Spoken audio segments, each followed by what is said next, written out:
My intention was for it to be a ride that was unpredictable, as opposed to something that feels like a paint-by-numbers horror film. I love elevated horror, a sexy roller coaster ride that centers us on a protagonist we're not accustomed to seeing in these genres. I think about films like The Babadook, where the monster was a figurative representation of a single mother's grief. I love horror that digs into the human psyche and explores universal human themes. I love soundscape.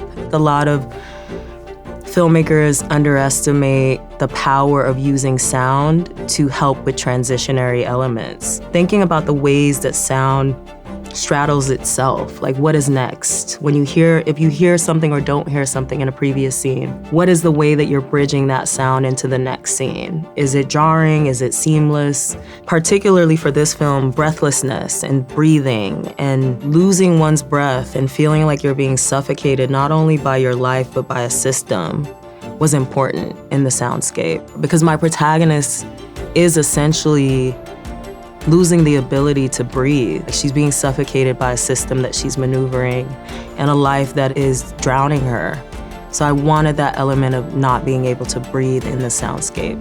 I knew I didn't want traditional strings, like horror strings and Western sounds for the entire film. Dave was really integral in collecting sounds that spoke to, like, for instance, Harlem. The sound of people speaking in their tribal languages, because Harlem is like a little Senegal. There's a micro community of West Africans there.